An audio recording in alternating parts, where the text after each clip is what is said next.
Episode 2 left off with Achillea forcibly reassigning Creticus's gender. Chorus was obviously not happy about this, and so he fought her to see if she was worthy of joining the Brotherhood. She decisively lost the fight, but managed to draw blood, something that apparently none of the other gladiators have ever managed to do, and so he spared her life as she had earned his respect. The narrative threads left dangling are that Ashur has not yet learned that Achillea, his new recruit, killed one of his gladiators, and so we do not yet know if she will be punished for doing so. Chorus also overstepped in almost executing Achillea himself, as the decision to end the life of a slave can only be made by the Dominus. Additionally, the gladiators should all despise Achillea even more than they did previously, because although Creticus was assaulting her, he was a part of the Brotherhood and she ripped his nuts off, resulting in his death. So, episode 3 opens with Ashur berating Chorus for fighting Achillea because he places a huge amount of value in her.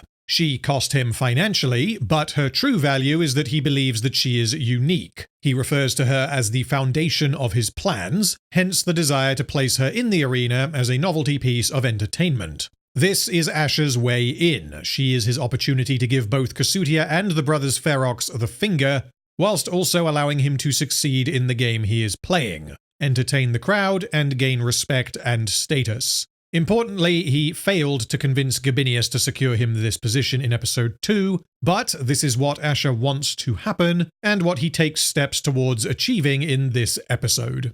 I must address, however, that the reason why Creticus is dead is because he tried to rape Achillea, which was inevitably going to happen at some point, because Ashur was incredibly naive in putting a woman in a ludus full of gladiators. And whilst it is good that the show did not sugarcoat what would obviously happen under these circumstances, Ashur does not ever address this. We could have and should have had some dialogue in which Chorus says that Creticus's death is Ashur's fault because what the hell was he thinking putting a woman in the ludus, at which point Ashur could then offer some kind of reply. Although I can't think of what reply he could possibly give, because his objective requires that Achillea be prepared to face the brothers Ferox, and yet placing Achillea in the ludus means she is at an exceptionally high risk of being seriously injured.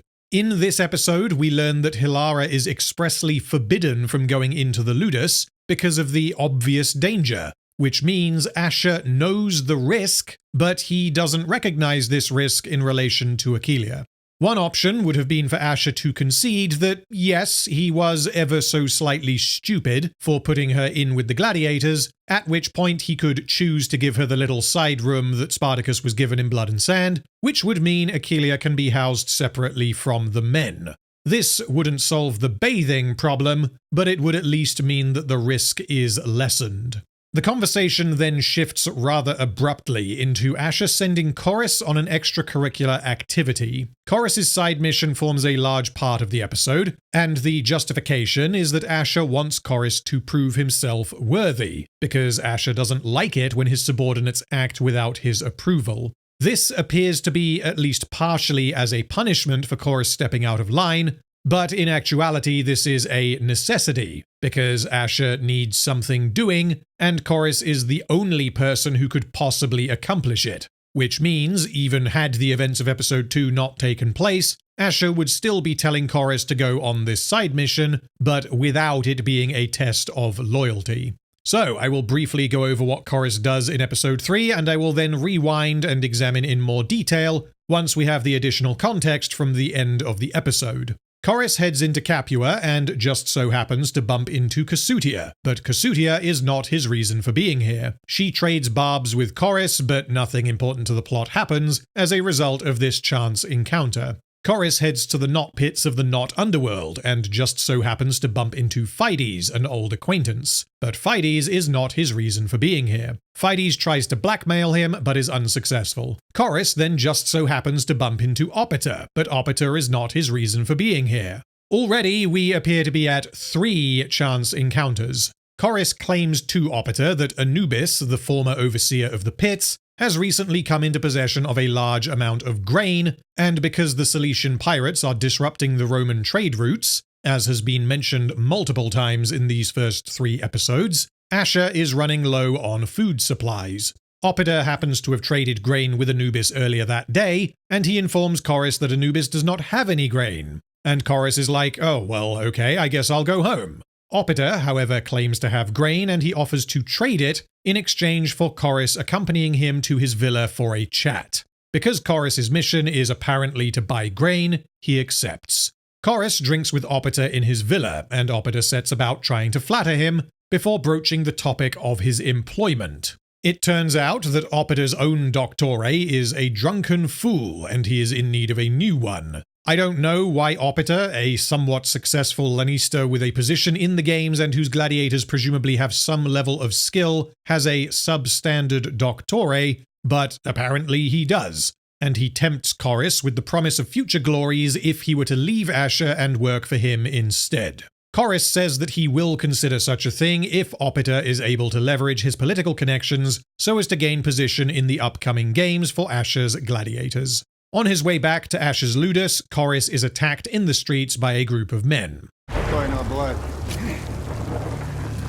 Blood then. He defeats his attackers but is stabbed during the fight. It turns out that Fides was behind the attack, but he claims to have been hired by another. Before Chorus can fully interrogate him, he escapes when Chorus is attacked by another man. Chorus returns to the House of Ashur, and both he and Ashur deduce that this was Proculus's doing, as Fides is Proculus's slave, and Proculus has reason to want to fuck with Ashur. We should repay blood with fucking blood. It is then revealed that everything Chorus did with Opiter was instructed by Ashur. What a twist! He was not sent into Capua to buy grain from Anubis, and this was not a potential defection. This was all part of a plan to use Opiter to secure position in the upcoming games. Now that we know that this was all planned, we need to look at each scene in a bit more detail. When Chorus bumps into Fides, we get some very quick and efficient character work to justify the actions he takes. Fides works for Proculus, and he is placing bets in the Not Pits of the Not Underworld in an attempt to help his Dominus repay his debts. The consequences of his failure are made immediately clear. If Fides does not balance Proculus's debts, he will be sent to the mines.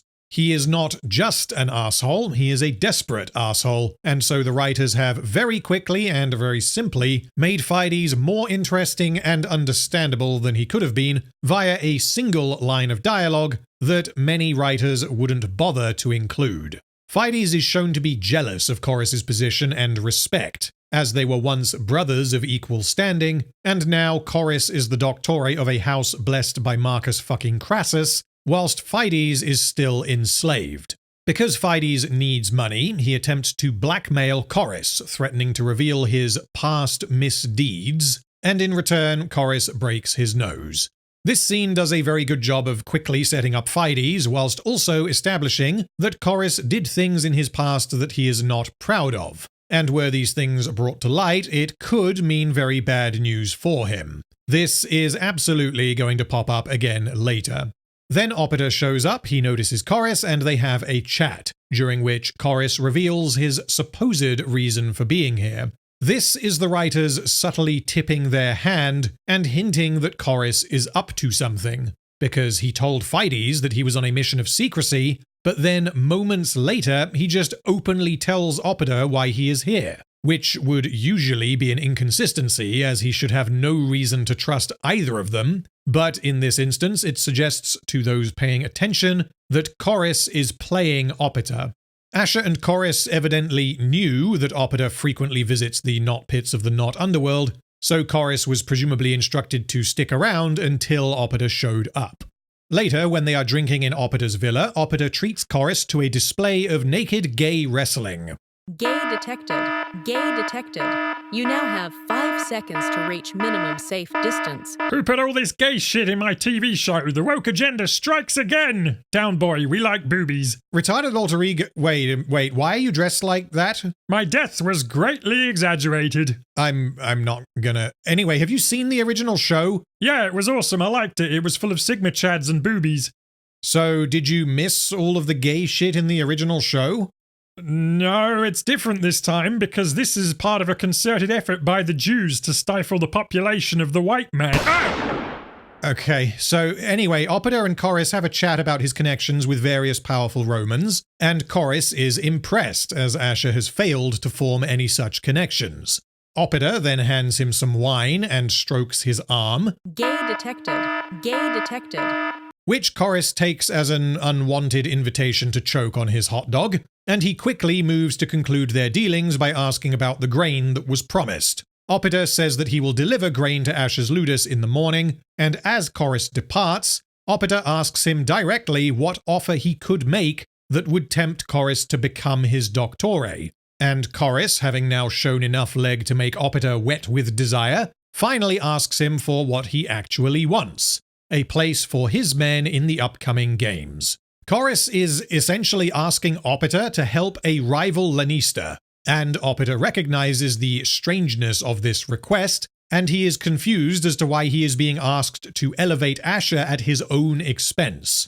Chorus tells him that he trained the men, not Ashur, and that if his gladiators fight well in the arena, this will make Chorus himself look good. And if Chorus were to defect and serve as Opida's doctore, Opida would therefore benefit from this as well. Chorus does not commit to anything concretely, but says that if Opida's words find a receptive ear, perhaps they will share wine and words once more. This plan by Ashur relies entirely on the believability that Opida would have a shitty doctore of his own, which is possible but a bit strange. But if he does in fact have a shitty doctore, then it is not at all unreasonable for Ashur to be aware of this, hence his plan involving dangling Chorus in front of him as bait. The job Ashur sends Chorus on is in fact exactly the kind of job that Ashur himself used to do for Batiatus, but because Ashur is now the Dominus, he can't exactly do that kind of thing anymore, which means Chorus is forced, through necessity, into filling a role he is not built for. The episode frames this mission at the start as a test of Chorus's loyalty, but it is revealed at the end that it was no such thing. If Ashur genuinely doubted Chorus, then he should still be suspicious of him, because Chorus has plenty of reason to find a new employer, because his current one appears to have lost his fucking mind. And because Chorus is a free man, he can absolutely just pack up and leave. Essentially, what happens is that Chorus steps out of line by almost killing Achillea, so Ashur presents Chorus with a side quest as a test of loyalty. This means that Chorus could either succeed or fail this test. The mission is that Chorus will go to the knot pits of the Knot Underworld, ostensibly seeking to buy grain, but his true intention is to accidentally bump into Opida and secure a position in the games by tempting him with the promise of defection.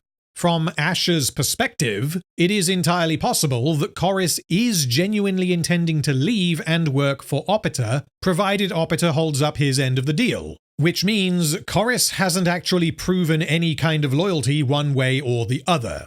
If the show recognizes this moving forward, then great, but what we don't want is for Chorus to betray Ashur and decide to work for Opida later in the series, and for Ashur to be like, "You bastard, I thought you were on my side," because he has no leverage over Chorus, nor any reason to believe that Chorus would not seek more gainful employment.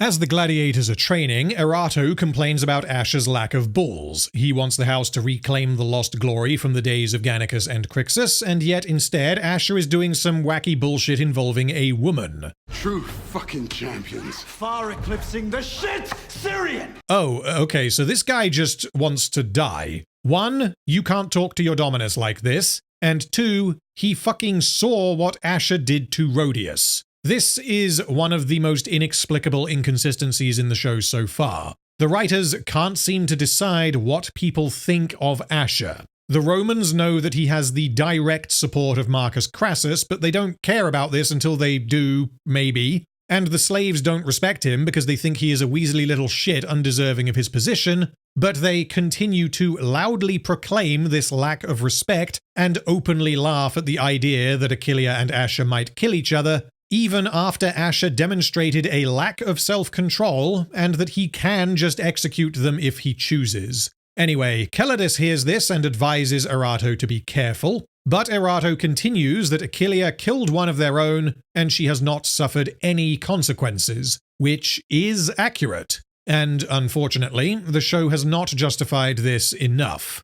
Ashur's anger in the opening scene was entirely directed at Chorus. He did not appear to care at all that Achillea had killed Creticus, even though Ashur is apparently struggling for cash and gladiators are a means to generate cash. The justification we get is that Ashur values Achillea far higher than Creticus because she has the potential to make him more money, even though Creticus was obviously a better fighter. But I will direct your attention to Blood and Sand episode 7, in which Spartacus is beaten by Batiatus for killing Gnaeus, even though Spartacus is his champion. Gnaeus was a mid-tier gladiator at best, and Batiatus was not struggling for cash at that point in the story. Achillea may have been morally justified in what she did to Creticus, given what he attempted to do to her, but this moral argument is not addressed when it could have been used to justify the lack of consequences for Achillea. Have Ashur say, okay, well, Creticus got what he deserved and his death will send a message to the other men. And because Ashur values Achillea over the rest of them due to her unique qualities, he could then consider Creticus to be an acceptable loss if it means that Achillea doesn't suffer the same abuse in future. However, I just made that justification up, and we get nothing similar in the show. Ashur simply doesn't punish Achillea because he doesn't want to. Disappointing. Later on, Erato refuses to obey Calidus' command to train alongside Achillea, which is good because this means the writers are not treating the events of episode 2 as a magic band-aid that fixes all of their conflict when they easily could have. We also see that Calidus fails to maintain order, which is also good, because Chorus failed to do the same in episode 1. Then they go and fuck it up. Calidus tells the gladiators about how awesome he is, and he tells them of the opponents that he has killed. I bested Antus in the fucking arena, Camulus. Fell to my fucking sword. As did Magnetius, once champion of this fucking house. Magnetius is a name that many of you will probably not know. Magnetius is seen very briefly in a flashback in Gods of the Arena. He was one of Dadiatus' champions who predated the original series, and he was stated to have been one of the finest champions the house had ever seen. Enemaeus was another of Dadiatus' champions prior to the start of Gods of the Arena, which means the dialogue suggested that Enemaeus and Magnetius were of comparable skill. If Enemaeus was in another league to Magnetius, then Dadiatus would not describe Magnetius as one of the finest champions the house has ever forged. And House of Ashur has just revealed that Calidus defeated Magnetius in the arena. What the fuck? This breaks the established idea that the show has been relatively consistent on until this point, that the gladiators of the House of Ashur are all a bit shit. More specifically, we were told explicitly in episode 1 that Rhodius was the best gladiator in the Ludus by a wide fucking margin, which means Rhodius was significantly better than Calidus. So bear with me here because now the power scaling makes zero sense whatsoever. Let's start with Ashur as the baseline. Let's rank him as a 3-star fighter. Ashur was concretely the lowest of the House of Batiatus, so the random gladiators like Gnaeus and Raskos we can put at 4 stars. Above them, we have the champions. Crixus, Gannicus, Spartacus, and Enemaeus. Presumably Chorus is up there as well. And we also know that Magnetius was comparable to Enemaeus, which means these 6 can go at 5 stars, the best of the best. Now, working downwards. Ashur absolutely dicked on Rhodius, which means Rhodius can rank at 2 stars. Rhodius was stated to be significantly more skilled than the rest of Ashur's gladiators, which means, compared to everyone else on this list, they are 1-star fighters. Yes, it is possible for a less skilled man to defeat a champion if circumstances allow, but from what the show has told us, Calidus defeated a man who was significantly better than Ashur, who was significantly better than Rhodius, who was significantly better than him, which means Calidus should not have been able to accomplish anything close to this. This now means that I have absolutely no idea how good Calidus or any of the other gladiators actually are. Everyone can fight as well as they need to, and comparing the skills of any particular gladiators is an exercise in futility.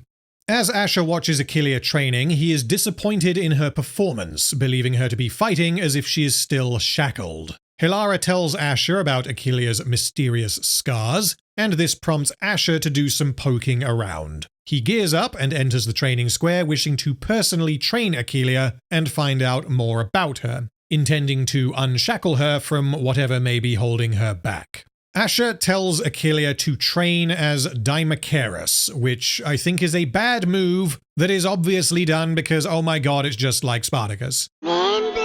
The justification in-universe is that Achillea drew blood against Chorus without a shield, and she was wielding a sword and a torch as an improvised weapon, and so Ashur hands her 2 swords and tells her to practice as a Dimachorus. The logic makes sense, but unfortunately the show does not consider the many other fighting styles available to her that would accomplish the same thing, and we also need to consider what Achillea's purpose is going to be. The whole point is that she is a novelty to be exploited by presenting the crowd with something ridiculous that they have never seen before. She is a party trick, and she is meant to make a bold impression on the crowd and the Romans. So, what fighting styles would make the most sense, both logistically and narratively? Murmillo and Thrakes we can rule out immediately because she sucks with a shield, and these are the 2 most common styles. Dimachorus is far less common, and in the original show it was reserved for the absolute best gladiators. Spartacus, Gannicus, Enemaeus, and Theocles, and we also see Celadus fighting using this style in House of Ashur. The logic being that you are fully geared towards offense and you have no means of defending yourself other than by attacking. Which means you can't really afford to make mistakes and you need to be incredibly good at swordplay. Based on what we see in the show, this fighting style requires a ridiculous level of skill, and I do not think that the writers should have had Achillea fight in this style, because whilst she has a baseline level of proficiency, there is no reason for Ashur to believe that she is anywhere near good enough to handle 2 swords. But the reason he chooses Dimachorus is obviously because it was used by the 2 lead gladiators in the original show, and so she's got to be a Dimachorus.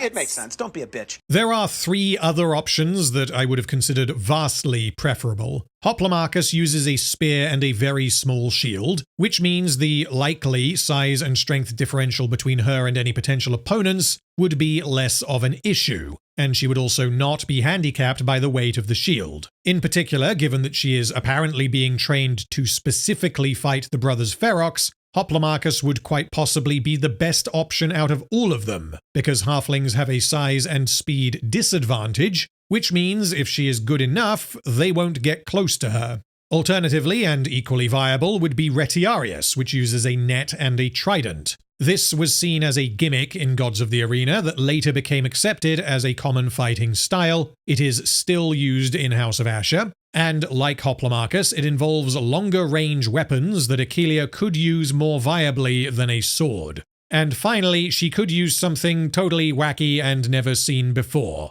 Maybe not a warhammer because those things are extremely heavy, but some silly bullshit like a lasso or whatever the hell this thing is, which would then make her unique in multiple ways. Not only is a woman fighting in the arena, but she is using an unconventional fighting style. Instead, the originality is entirely that she is a woman, and her fighting style is Dimachorus almost entirely for meta reasons. Achillea then asks her Dominus if she will be punished if she draws blood, and Ashur replies that she will be rewarded if she accomplishes such a thing. This is directly in line with the Crassus scene that I mentioned in part 1. Achillea doesn't know Roman law because, as far as we know, she hasn't spoken with anyone who would have explained this to her, which means she is presumably unaware of the legal consequences for harming her Dominus, but even so, the logic is clear. Her Dominus is asking her to fight him, and she wishes to know what will happen if he gets hurt. This is therefore a direct improvement over the Rhodius scene from episode 1, because both parties clearly understand the rules of engagement, and so the stakes and context of the fight are clear.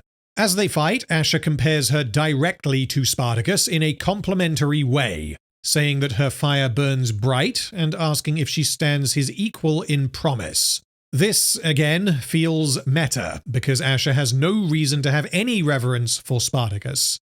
Although Ashur is in another league to Achillea in terms of fighting skill, He doesn't have any experience whatsoever of fighting as or against a Dimachorus, which means there is very little teaching going on here. His objective is not to teach her how to parry or strike, he wants to break her so that he can unlock her potential. Your skill with sword exceeds my own. By considerable fucking margin, yet insignificant to his question. Why do you fail? Achilea looks at the scars on her hand, but she does not answer the question. Later, Ashur challenges her again. He compliments her and advises her to use her nimble womanly form as an advantage against more lumbering opponents, which is good advice, and this means the writers are acknowledging the unique qualities Achilea will possess in the arena, rather than just pretending that she is functionally a man. However, if the goal is to prepare her for a fight against the brothers Ferox, then this advice is not exactly applicable. He tells her not to become overconfident after she attempts a flashy move. She continues to attack him relentlessly, and this almost results in her taking a little tumble off the cliff before Ashur fucking body slams her over his head. I ask again, why do you fail? Once again, Achilea does not answer the question, and she screams as she is overwhelmed with emotion and frustration, and so Ashur punishes her. Fail.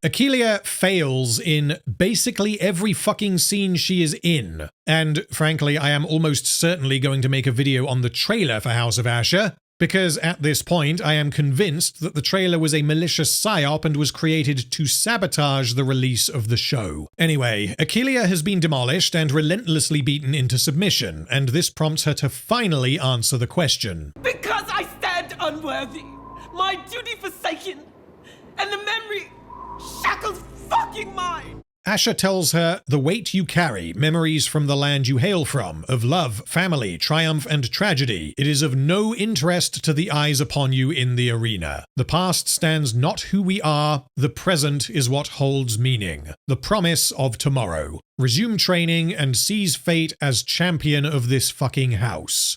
An important distinction I need to make is what it means to be champion. Crixus was both the champion of the house and the champion of Capua. Becoming the champion of the house is a substantially easier thing to achieve, as all it really means is that you have been chosen to represent the house in an upcoming fight, in which you are the only fighter from your house. In all past instances of this happening, the champion of the house has been selected because he is the best fighter in the house, which is obviously why you would pick him. In episode 1 of Gods of the Arena, Gannicus was chosen as champion of the house to fight against Vetius's man, and in episode 1 of House of Ashur, Logas was chosen as champion of the house to fight in the arena. Ashur is already gunning for one particular fight to happen, a rematch against the brothers Ferox, and he intends for Achilea to represent the house in this fight, and therefore she will be the champion of the house for this fight. This is not in any way an implication or a suggestion that Achilea is the best fighter in the Ludus. So I just wanted to make that crystal fucking clear in case I get bombarded with incorrect comments from people who didn't watch the show. Anyway, Achilea is tormented by memories of her past, and we see very brief glimpses of flashbacks that will presumably be fleshed out later. We see Achilea as a child being dragged away by other Africans, although we get no further context as to what this is or what actually happened to her. This is presumably not her being taken away from her family and sold into slavery, because her backstory also includes her forsaking her duty, which presumably did not happen when she was a child, but that's all we get for now. She repeats Ashur's words to herself, that the past stands not who she is, and she then defaces the religious drawing she had carved into the walls of her cell in the previous episode. This is the most substantive piece of character work for Achilea so far, but I think the writers are being way too secretive with her. There are advantages to having a degree of mystery, but they have gone way too far in this instance because we are nearly a third of the way into the season, and we still know essentially nothing about her. She wants to fight and win her freedom, which is the baseline of an idea, but there is nothing more to her at this point. And if her backstory and characterization turn out to be amazing later in the show, I will still fault the earlier episodes for not giving us more earlier. Ashur then summons all of the gladiators and disciplines them for not considering Achilea to be worthy and for believing that she does not stand among the Brotherhood. Tarchon says that Achilea has not passed the final test and so she is unworthy, and she is not a part of the Brotherhood.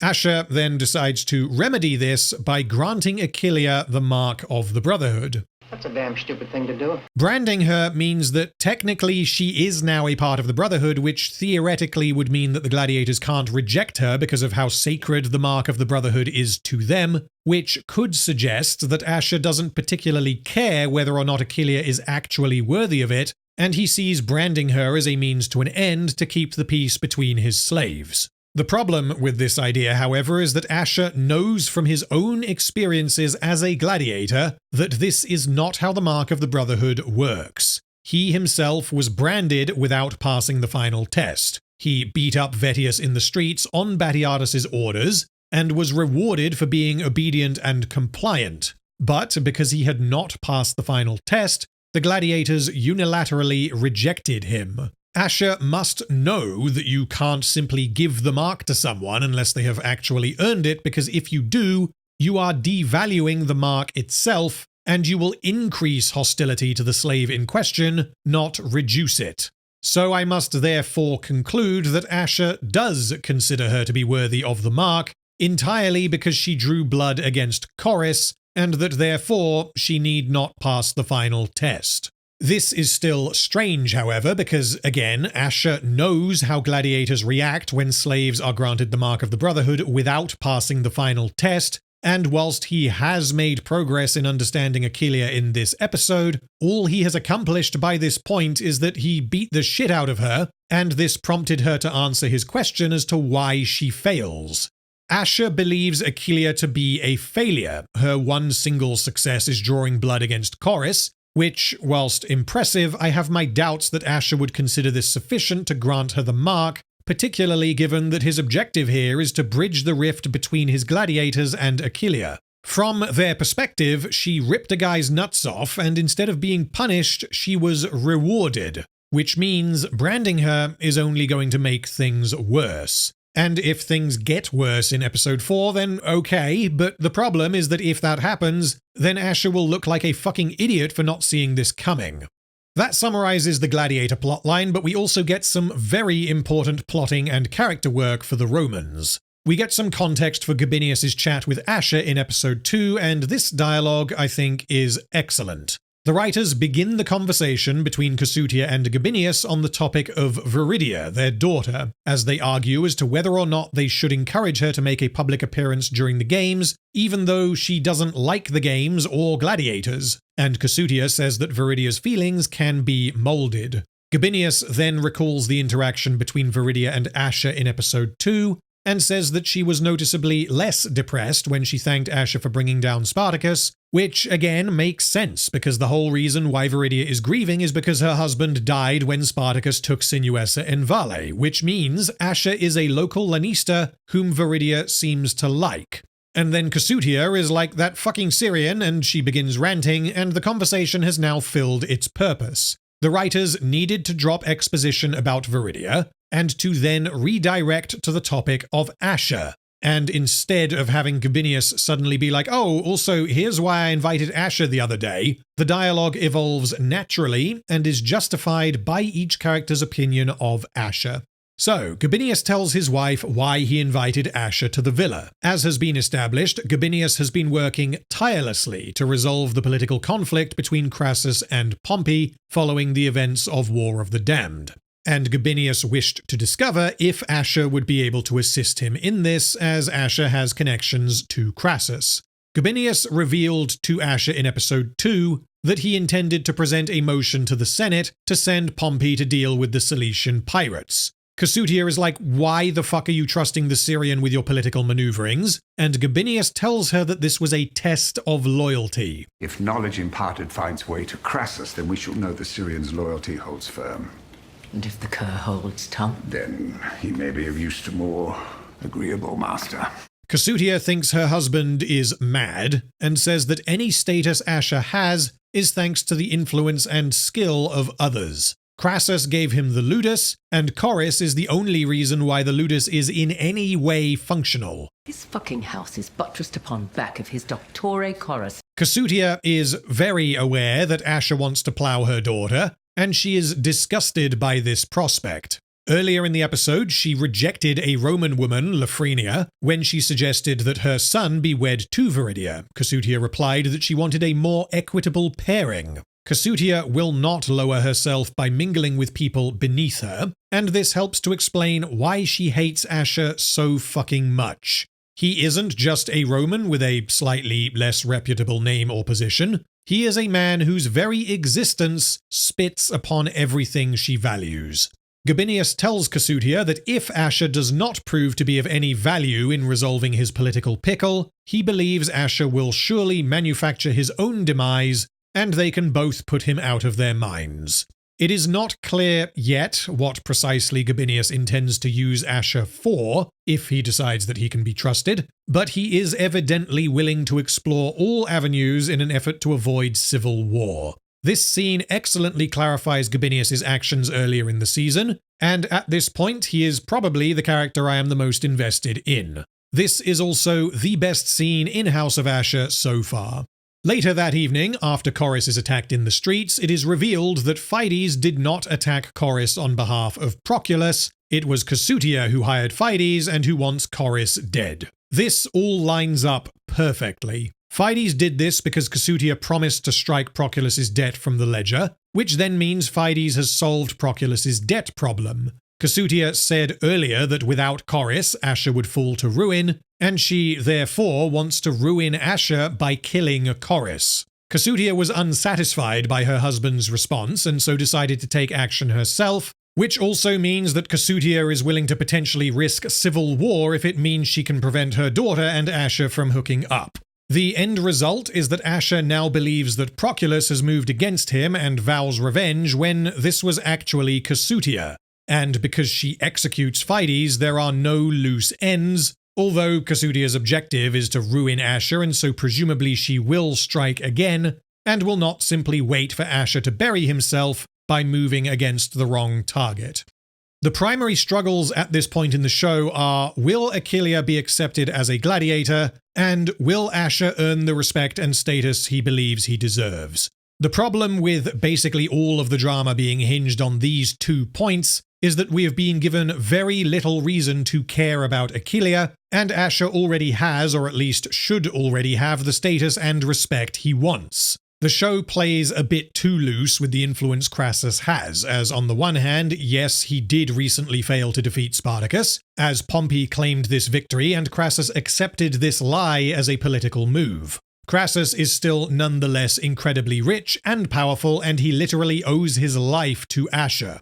This means, where Batiatus was introduced in a largely sympathetic manner due to his money struggles, as well as his being characterized early on as a fairly reasonable and grounded businessman, Ashur's characterization does not achieve the same result, as although he claims to be tight on cash, this makes little sense due to the Crassus factor. He also kills his slaves on a whim, thus making him impossible to relate to, whilst also working against his apparent financial struggles, and his desire to be respected and taken seriously is largely drawn from his characterization in the original series, and has not really been developed in this one. Before I dig into episode 4, now is the time to make a brief comparison with Blood and Sand, a high bar perhaps, but a bar that was set by the showrunners and writers 16 years ago. The first 3 episodes of Blood and Sand are inconsistent in their quality, with some scenes that are simply bad, but episode 4 is when the show finally kicks into gear. This is for 2 main reasons. The first 3 episodes had done a fantastic job of setting up the core conflict and many side characters, and the quality and consistency of the writing takes a clear step up going into episode 4.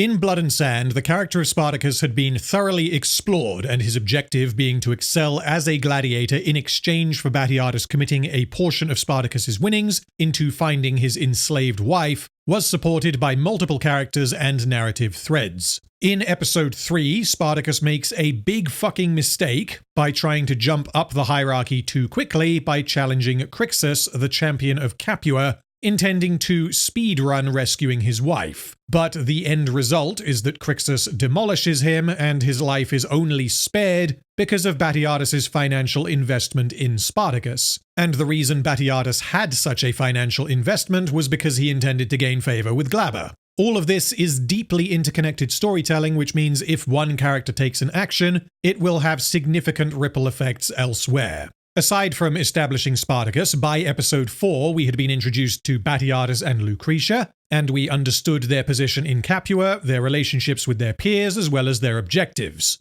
The other narrative threads that were set up were Crixus's relationship with Naevia, Ilithia's infatuation with gladiators, Varro and his wife, Salonius and his rivalry with Batiatus, and Glaber's political aspirations. So much had been accomplished on a narrative and character level in those opening episodes that, in spite of the writing not being of the same caliber as the rest of the season, it did what it needed to do in terms of setting up the necessary information.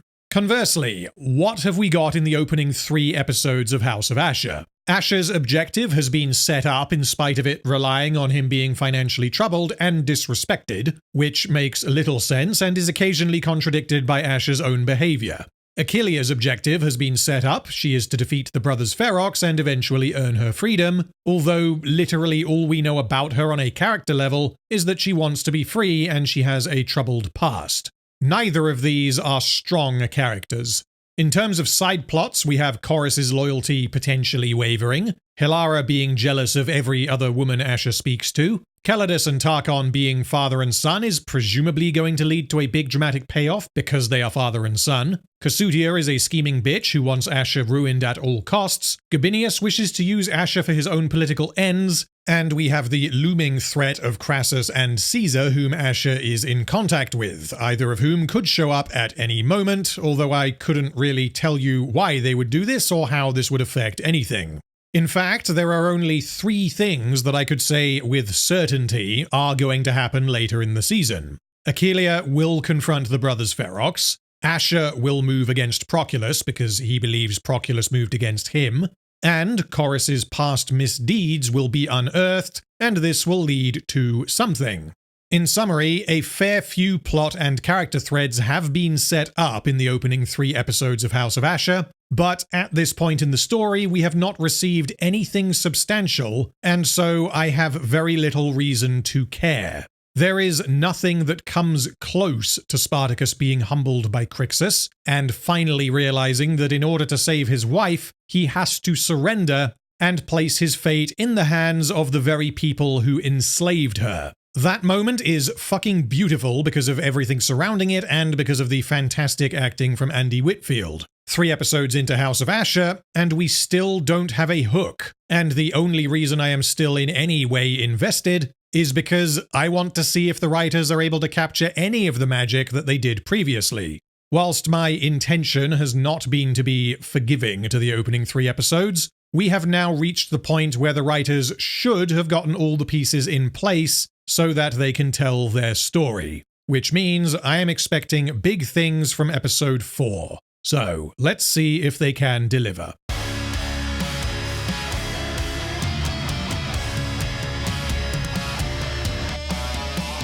The episode opens with Achillea, who is training with fucking 3 of the other gladiators.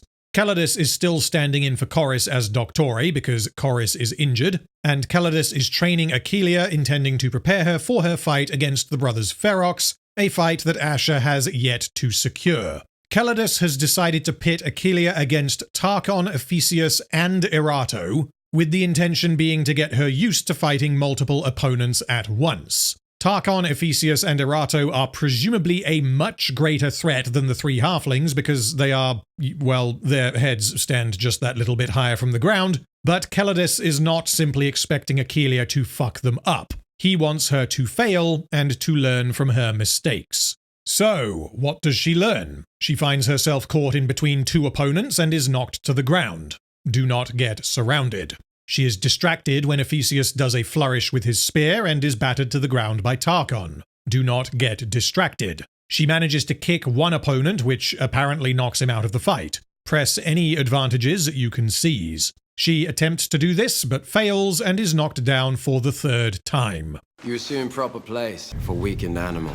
Although Aquileia loses, this is the first time where the writers don't really have enough wiggle room to convince me that she could last any length of time in combat. In every prior scene of Aquileia fighting, there have been mitigating circumstances. Here, whilst there is one justification for her succeeding more than she perhaps should, this is nowhere near enough. She is straight up fighting against 3 men, and the single helping hand is that Tarchon keeps being turbo-aggressive and thus he and his allies are not fighting at maximum efficiency. Aquileia does decisively lose, but the fighting involves her directly parrying blows from men twice her size. She is not taking advantage of her nimble womanly form to avoid getting hit, nor are her opponents taking it easy on her due to this being a training exercise. Narratively, the idea of her facing 3 opponents to prep against the brothers Ferox is an idea that makes sense, because a 1v3 is not something that ever really happens in the arena, and so gladiators do not train for such a thing. But the fact remains that, based on what we have seen, Aquileia should not be able to last any amount of time against her opponents, which means this training exercise shouldn't accomplish very much. It was bound to happen eventually, but I am now unconvinced of Aquileia's prowess in combat. And the writers appear to be trying to gaslight me into accepting that she is stronger than she possibly could be, and this is entirely as a result of how the fight is framed. If she was dodging, then this would be more believable, but we repeatedly see her displaying equal strength to her male opponents, which, no, sorry, I'm not buying that at all. This doesn't make the show a 1 out of 10, but I am nonetheless disappointed to see that the writers are not consistent in how they account for the fact that Aquileia is a woman. Ashur then strolls into the training square, whips out his little Syrian, and starts pissing. This part is excellent, as it ties multiple things together with the great unifier that is urination. In episode 1, after he killed Rhodius, Ashur instructed Chorus, "Bury where he lies, so I may water grave with pressing need of each morning's piss." Here, Ashur has woken up and, as has apparently become his routine, he pisses on Rhodius's grave. But rather than just having him do the thing that he said he was going to do, which in and of itself is a comedic beat because it reveals that he wasn't fucking joking, the writers have Ashur walk into the training square without a word and stand over where Aquileia just fell before unzipping. And it is only when he starts weeing that we realize, okay, so he isn't pissing on Aquileia. This is where Rhodius was buried. And the additional layer that I think also works well is that he asks Aquileia if she is just going to lie there in the dirt or prove herself worthy of the mark she now bears. And he says this as he is literally urinating on the grave of one of his gladiators who bore the mark. Aquileia almost certainly doesn't know who is buried here or why, and so she doesn't recognize that Ashur is a grade A bullshit artist, and Ashur is blatantly reveling in his manipulation of his gladiators. He is telling her of the honor of being a gladiator bearing the mark, whilst pissing on a gladiator who bore the mark, which communicates that Ashur doesn't fucking care about the mark, and it is only a means to an end. There are problems elsewhere that relate to this, specifically the manner in which Rhodius was killed, and the fact that Ashur chose to brand Aquileia in the first place, but this scene in isolation gets a nice crisp high five. Ashur then receives a message from Crassus informing him to prepare for his arrival. They do not know when he will arrive nor why he is coming, and Ashur decides that he needs to prepare. He has to secure a position in the games before Crassus arrives, so as to avoid disappointing his patron, and he intends to present fine wine and exotic meat every day until Crassus arrives, or he runs out of money. What, are you retarded? Ashur apparently interpreted Crassus saying, "Prepare for arrival of honored guest," as "please bankrupt yourself." I am starting to understand why the man has no fucking money. The problem is that one of Ashur's core characteristics in the original show is that he was very good with money. He was Batiatus's accountant, he facilitated gambling amongst the gladiators, and he arranged purchases of supplies and boobies on behalf of Batiatus. Ashur being this bad with money is flatly out of character, and the only justification I have is that this is the universe where Ashur is inexplicably bad with money, or in other words, go fuck yourself, he does what the script tells him. Meanwhile, Kasutia is getting gooned by one of Opeta's gladiators. As we learned in prior episodes, she frequently visits Opeta to wet her snatch. They discuss politics, including the potential civil war between Crassus and Pompey, as well as the Cilician pirates disrupting their trade routes. We stand well removed from waters of the Tyrrhenian and fucking plunderers upon its waves. Kasutia dismissing the threat of the pirates because they aren't near Capua is fucking dumb, because although Capua is not a coastal city, the Tyrrhenian is the closest ocean to them, and if pirates are attacking traders on the Tyrrhenian, then this will obviously affect the people of Capua. And not only is it affecting the people of Capua, but it is directly affecting her, because she goes on to complain about the fact that she hasn't been able to buy any new clothes recently. So I have no idea why Kasutia would ever say this.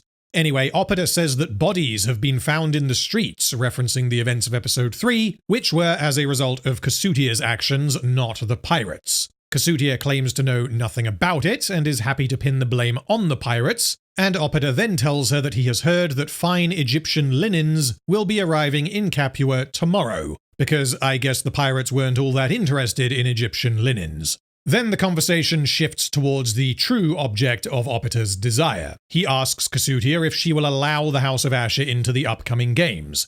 Kasutia immediately asks what Opeta will gain from this, which is smart, because this doesn't appear to make any sense. And Opeta then explains the deal he has with Chorus. Kasutia tells him that there is a rumor that Chorus has been grievously injured, which she knows because she hired Phides to kill him. And then we pull the Rings of Power trick of cutting away in the middle of a conversation.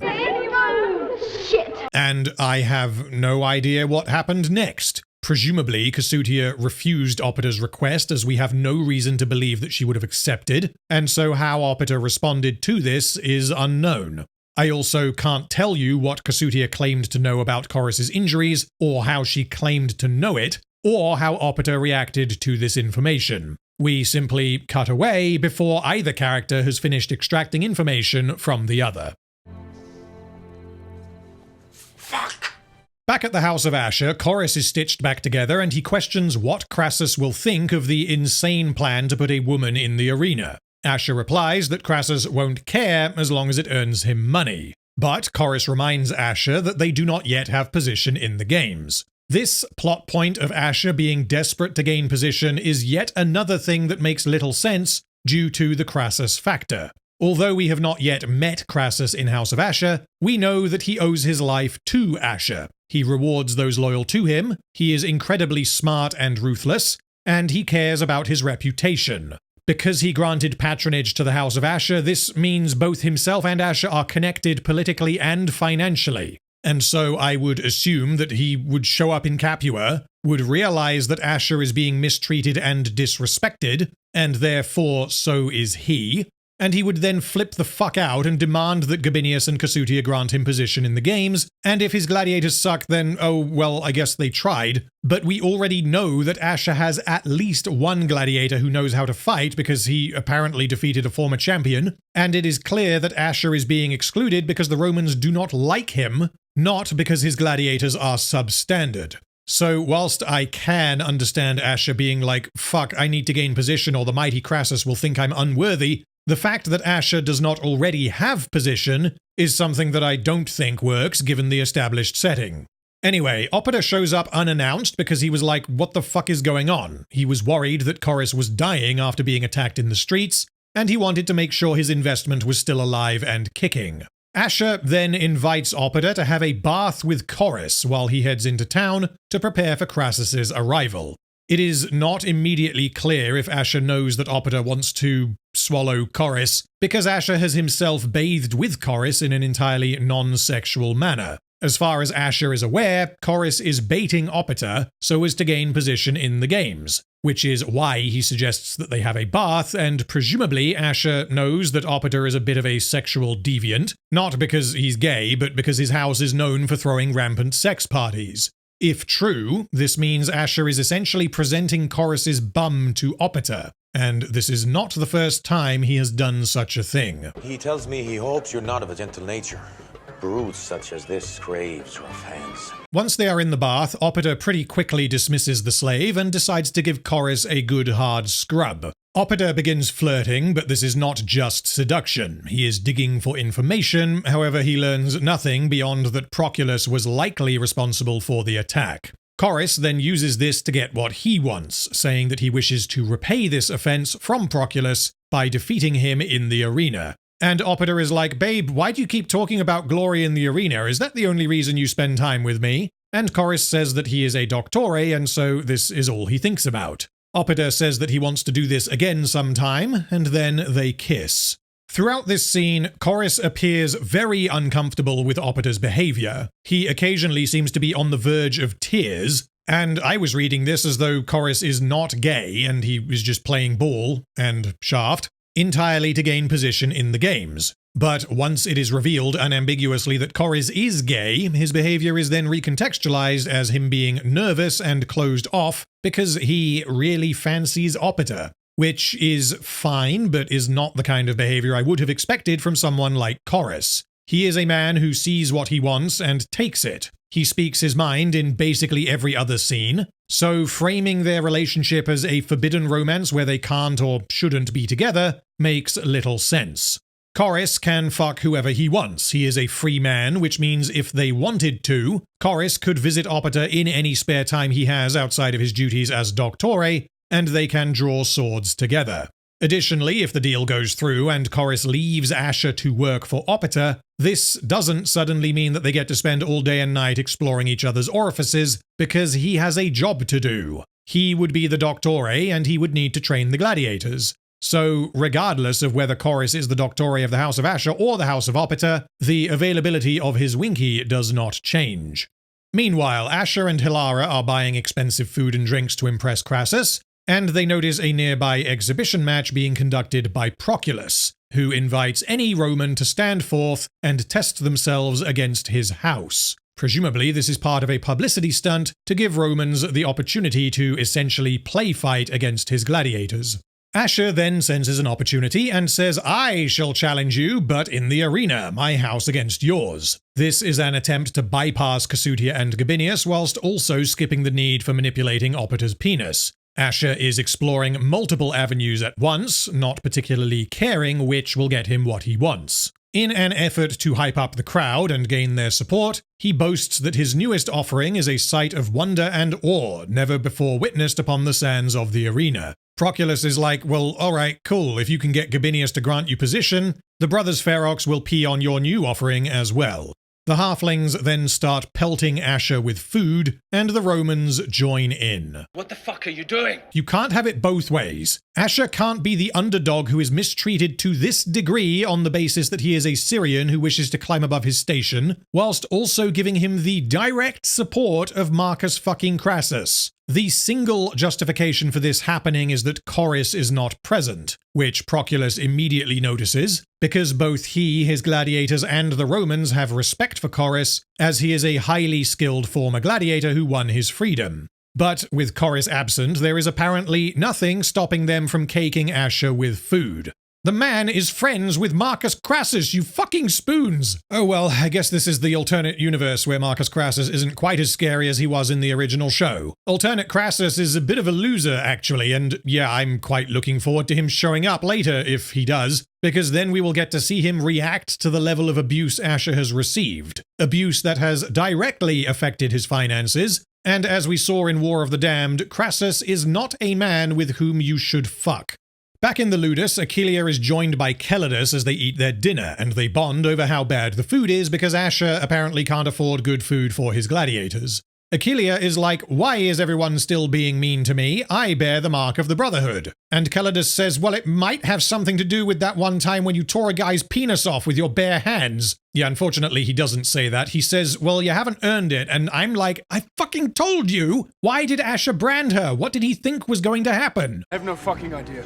Calidus then offers her advice for the fight against the brothers Ferox, because Calidus wants her to succeed. He is smart enough to know that if she wins, it will be good for all of them, and so he is going to do everything he can to prepare her. She dismisses the brothers Ferox as barely formed beyond children, and he's like, no, you fucking spanner, they fight as one, they're kind of like a megazord. And he stresses that the brothers Ferox do not fight in the way that Tarchon, Ephesius, and Erato do. The brothers Ferox fight with a singular purpose, and they are very used to fighting as one. You fight, but single opponent. Your best him and the others will quickly fall. Achilea realizes that Calidus is talking about Tarchon, and he is essentially telling her that he wants her to beat the shit out of his own son. But Calidus replies that he is speaking not of a son, but of a gladiator consumed by hubris and a thirst for glory. A thing to be tempted, if he is to survive in the arena. This conversation is really close to being really good, as it accomplishes multiple things and contains some great character work for Calidus. It gives Achilea a direct strategy for dealing with multiple opponents. It demonstrates that Calidus is very harsh with his son. He isn't really parenting him as a father, but is teaching him hard lessons as a fellow gladiator and temporary doctore. And this is all built on Tarchon's single character trait, that he is very reckless and attacks without any kind of discipline or forethought. And the fact that Calidus is advising Achilea, not Tarchon, indicates that he is placing his chips in her success over his own son. However, the point of this is that Calidus is giving her tips on how to defeat Tarchon, Ephesius, and Erato, despite also claiming that the brothers Ferox are an entirely different beast because they fight as one. This means that the advice of bring down the leader and the rest shall fall won't work against the brothers Ferox, because they do not recklessly press their attacks at the expense of their allies. So, whilst this makes an amount of sense as a strategy for helping her right now, this will do nothing to help her defeat the brothers Ferox. The following day, Calidus commands Tarchon, Ephesius, and Erato to take position against Achilea, and it's time for round 2.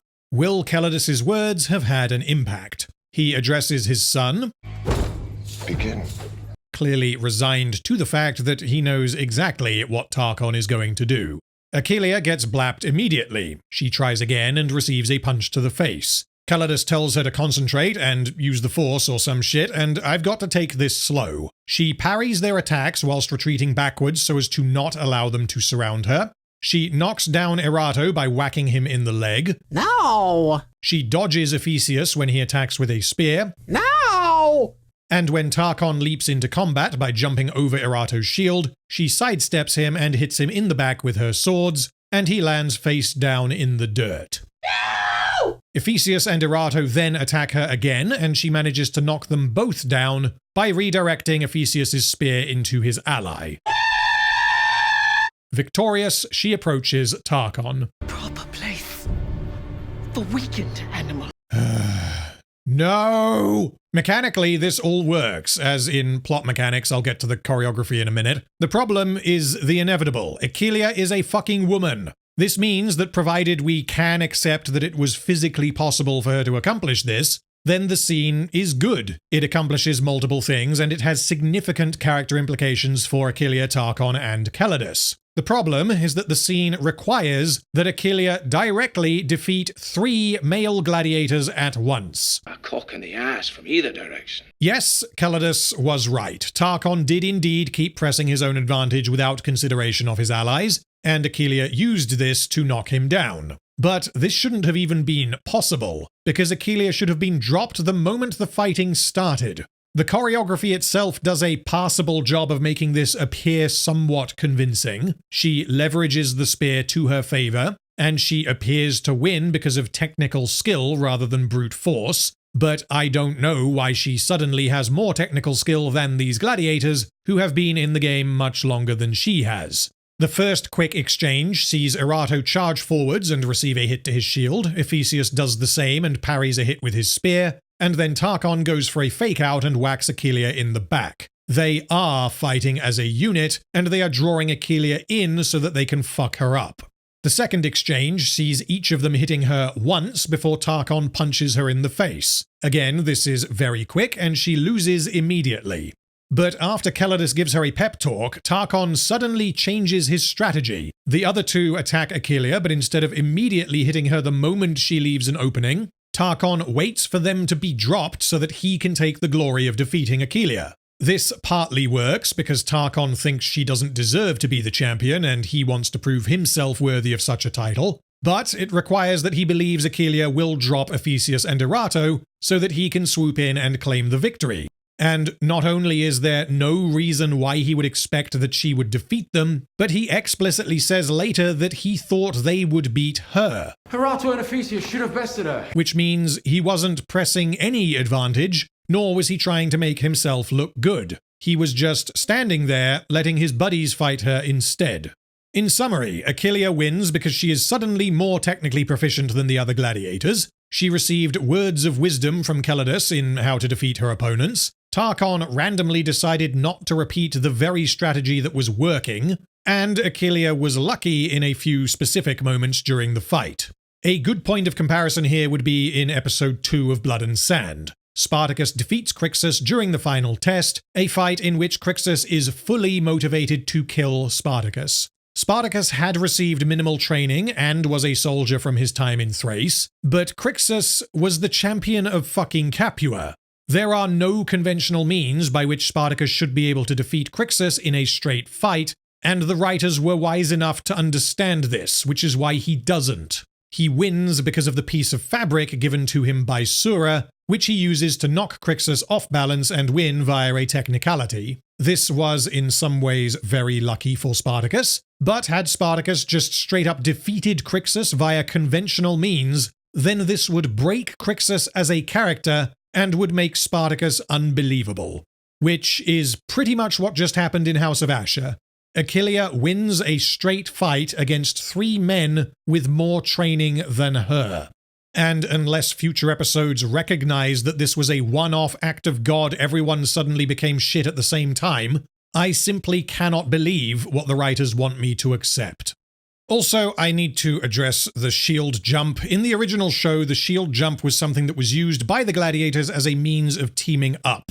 It showed humility, as one man would drop to the floor to allow the other to attack, and it demonstrated a willingness to cooperate. Spartacus jumps over Crixus' shield when they are fighting against each other, and Crixus uses this to catch him off guard. He later does the same thing after Crixus is brought down by Theocles, although Crixus was merely used by Spartacus as a ramp, as he didn't really play an active part in the maneuver. But this culminated in one of the best moments of the entire series, when Crixus finally realizes that he has been living a lie, and he agrees to cooperate with a man he hates to see an end to this fucking house. The shield jump was used for teamwork, and it allowed the gladiators to accomplish things that they could not accomplish on their own. And here in House of Ashur, Tarkon leaps over Erato's shield to bring down Aquilia, but then she's like lol no and just moves slightly to the left and hits him, and because he's mid-air he can't change his trajectory, and so he lands face down in the dirt. Which means the writers have decided to depict the shield jump as a stupid fucking move that is easily counterable.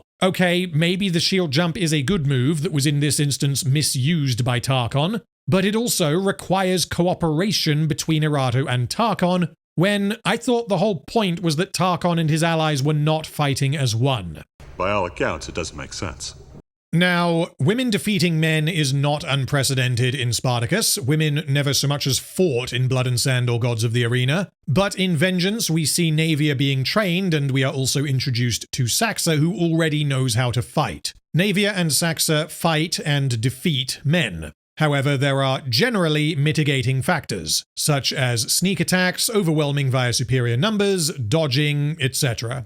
In Vengeance, we do not ever see a woman go toe-to-toe with a man, and although it is implied that Saxa is just as good as her male countrymen, this is never actually demonstrated. I haven't yet rewatched War of the Damned, but from memory, there are no straight-up 1v1 woman versus man fights in which the woman wins, but I could be mistaken. Unless there is something ridiculous that happens in War of the Damned that I can't recall, Achillea defeating Tarchon, Ephesius, and Erato in a 1v3 is by far the most absurd power jump in the entire show. She has been established so far as weaker than the men, and incapable of defeating one opponent, regardless of whether or not she is more skilled at fighting. I was fully expecting for her to win a 1v1 at some point, and for there to be some kind of justification, as it is possible to justify such a thing, depending on how you depict it. But it appears that the writers have decided to speedrun this, and just go straight for the 1v3. So I will conclude on this topic by answering one simple question. Is this girl bossy? Yes.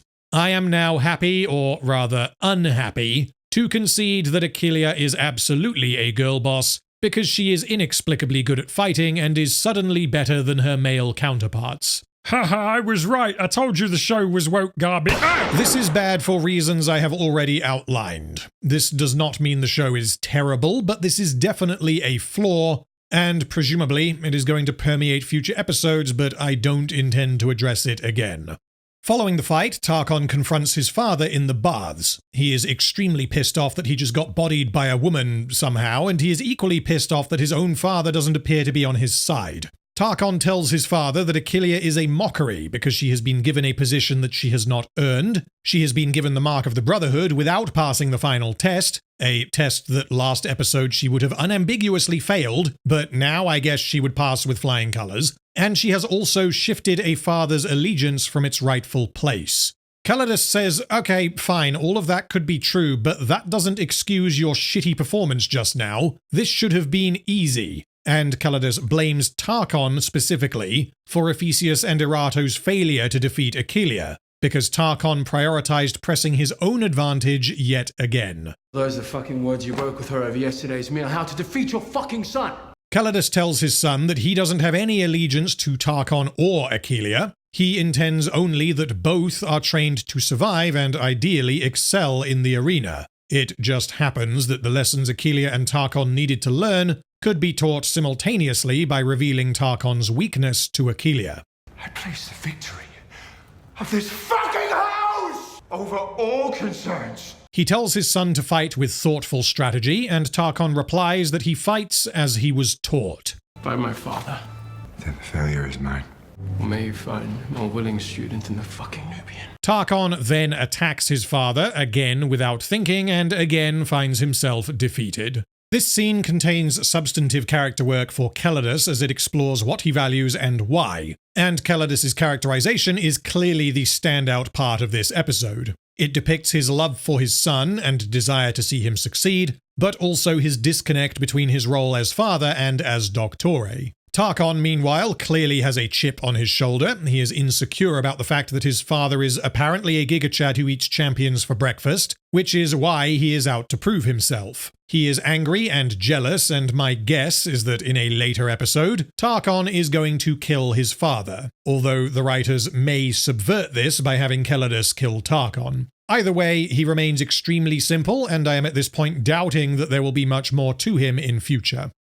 Now, things are about to get pretty fucking funny. Crassus has sent another message to Ashur instructing him to collect his bags in advance of his arrival. I don't really know why Crassus sent his bags early, but Ashur going to collect the bags is a pivotal moment in the story. So for now, let's just say that Ashur collecting the bags allows him to be in the right place at the right time. Meanwhile, Viridia is still isolating herself in the villa, and Kasudia is like, hey, why don't you come outside? Opeta told me about a shipment of Egyptian linen. Viridia is like, oh boy, Egyptian linen, I love that shit more than I love my dead husband. Viridia leaving the house today turns out to be incredibly consequential, so I guess this was just random luck that Opeta was like, by the way, there's some Egyptian linen over there. Because given that Viridia has remained in the villa for months, this is presented as though Egyptian linen was the only fucking thing that would have made her leave the house. So they head into the market and the Roman ladies are like, oh wow, a man, Viridia, you should totally go and sit on his willy. She's then like, Mum, I already fucking told you that the only thing that turns my crank is Egyptian linen. They arrive at the Egyptian linen store and Viridia is like, ha, Egyptian linen, I'm glad I left the house today. Eyes of adoring.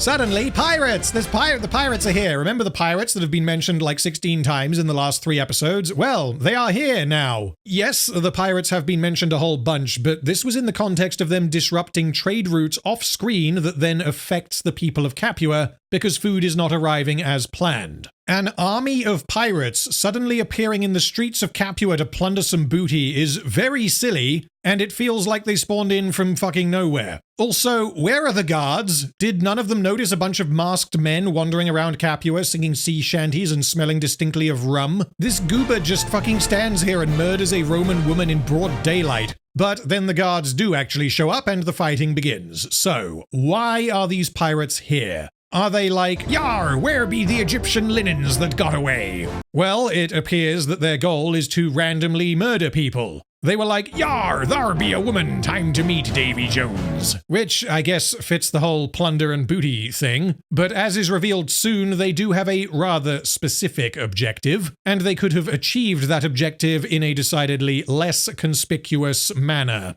So the pirates grab Viridia, and Kasutia asks them why they are doing this. And the pirate replies, "Yo ho ho, ye best be asking ye husband, yar." She then attacks the pirate, who inexplicably slaps her instead of killing her, even though, as he tells his fellow scallywag, they only need one of them alive.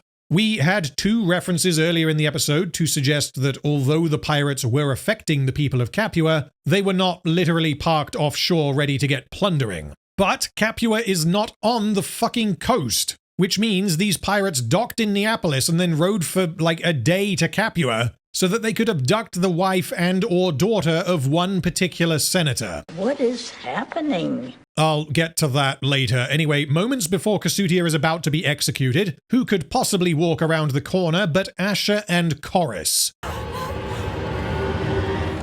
Fucking...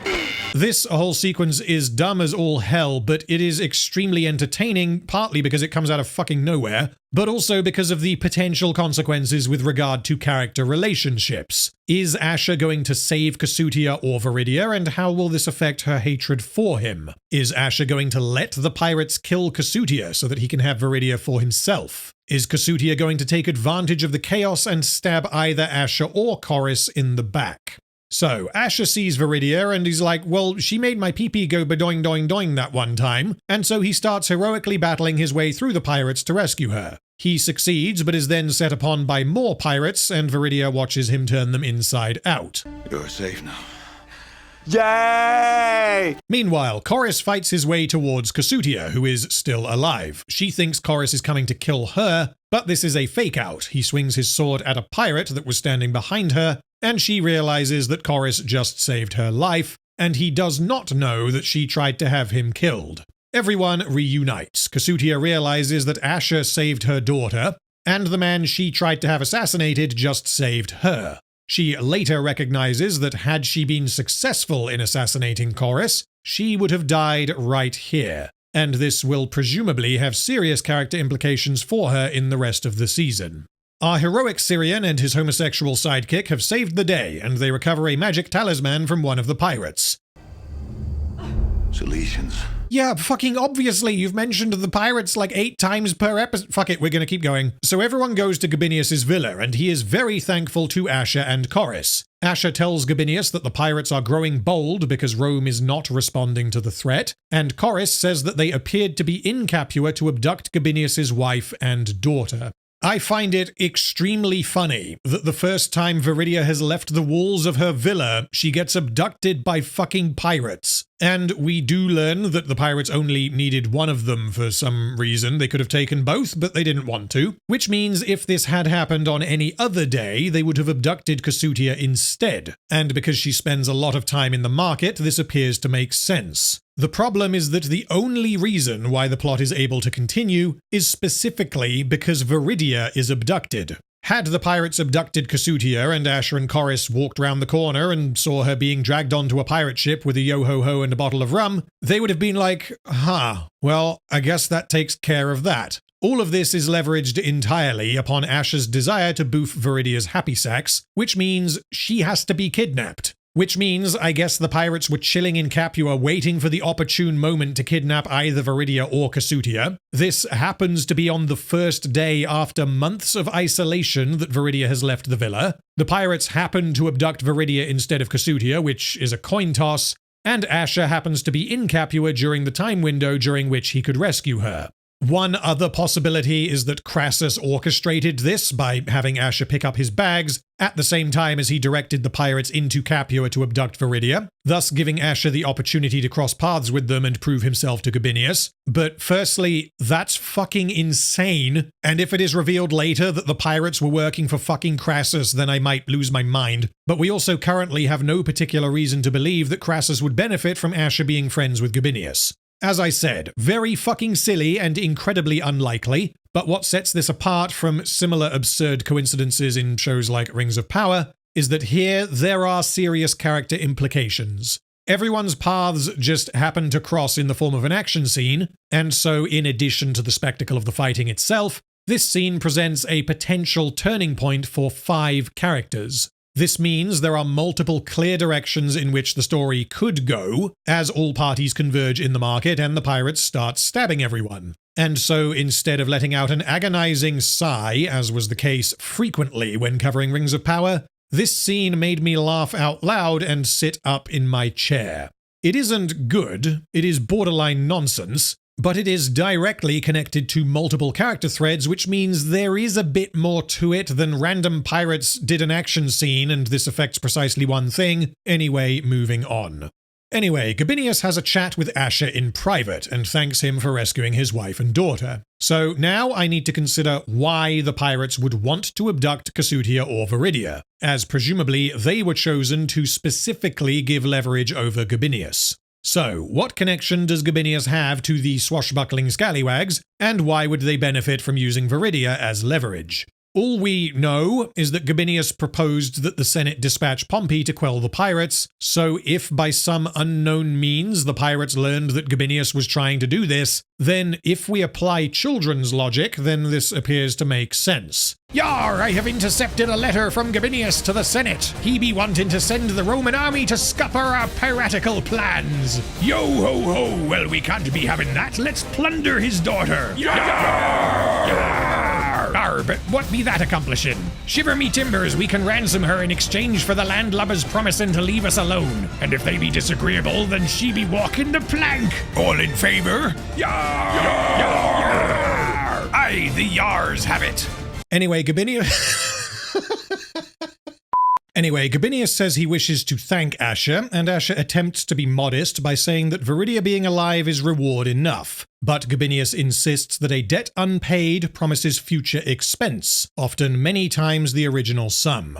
And so, as thanks, he grants Ashur position in the upcoming games. He is clear that he does this to settle a debt with Ashur, but he is genuinely very thankful for obvious reasons. This is great because it simultaneously allows Ashur to demonstrate how much he cares for Viridia, and it shows that Gabinius is a very experienced politician who knows how to treat people to avoid unfortunate surprises. Then the writers do something very smart, which they didn't need to do because the scene could have ended right here. Gabinius invites Ashur to see his medicus to tend to his wounds. Ashur tries to be polite by saying, "No need, I have my own medicus." But Gabinius insists that his medicus will absolutely be more skilled than Ashur's, so Ashur then flips Gabinius's own dialogue back at him. I prefer not to stand in your debt. Gabinius is impressed, saying that Ashur learns quickly, suggesting that he was again testing Ashur, and that Ashur passed.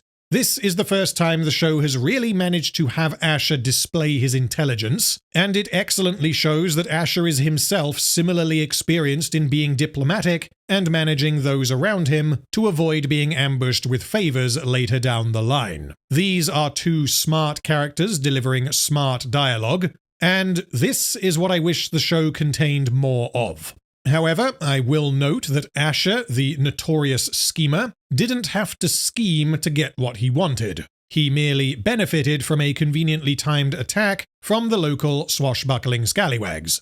Ashur returns to his house and informs everyone of the good news. They have secured position in the games, and they have done so before Crassus's arrival. He thanks Chorus for his service in tricking Opita, and Chorus is like, "Ah, yes, I am glad I won't have to see him again," which is obviously a lie because Chorus clearly wants to clean his gladius. However, the fact that Chorus appears to be unhappy with this news makes me wonder, what exactly does Chorus want? He wants to engage in homosex with Opita, but he also appears to be primarily invested in the success of his gladiators, whilst not particularly caring about Ashur himself. This means that if he gets what he wants, Opita will be like, "Okay, babe, time to betray Ashur and come and work for me and my tremendous penis," at which point are we to believe that Chorus would do such a thing? I don't think so, because if he is intending to do this, then he could just pack up and leave right now, because although Opita turned out to be unnecessary, they have now gotten exactly what they wanted.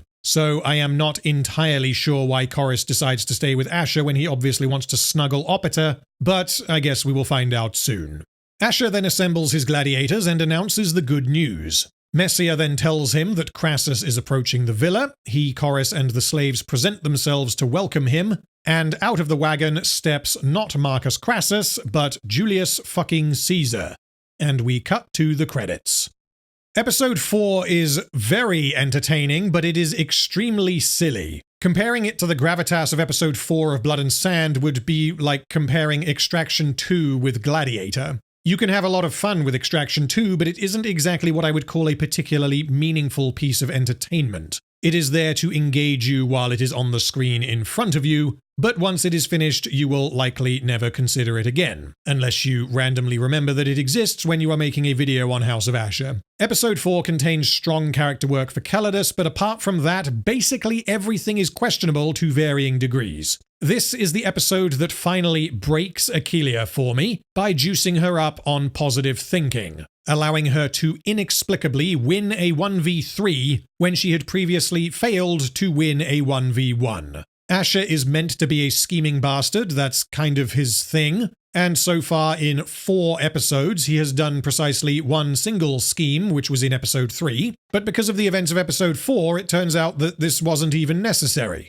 I will say that overall I enjoyed episodes 3 and 4, but this is not because they are good. It is because they are silly and fun, with the occasional glimpse at something more substantive. Because this is taking place in an alternate timeline, it actually becomes easier for me to disconnect it from the original show, because I don't need to account for any inconsistencies with character or presentation. I can just be like, well, we're in the dumb universe where silly bullshit happens because it's just meant to be entertaining. And for the most part, it is, which is far more than can be expected from most TV shows, and even so, House of Ashur is way better than it could have been. I don't know if I want to say that I am disappointed in House of Ashur, because it was never going to be as good as the original show. I came into this not really expecting anything, and it has been entertaining, which is way more than it could have been. But no, currently I cannot call the show good, and if the remaining 6 episodes are of a similar level of quality, then this is definitely weaker than any of the prior seasons. But that brings us to the end of the video. Thank you so much for watching. Over the next few weeks, I intend to cover the rest of the series, and I am also going to make a video breaking down that awful fucking trailer and how it went out of its way to prejudice the show's own audience against it. If you are enjoying these House of Ashur videos, please drop me a like and a comment because it will help the channel. In the video description, you will find a link to my second channel where I upload various bits of extra content, including video game streams and the music I make for these videos. You will also find links to my Discord server and my Patreon. Thank you again for watching, Merry Christmas and Happy New Year, and I will see you in my next video.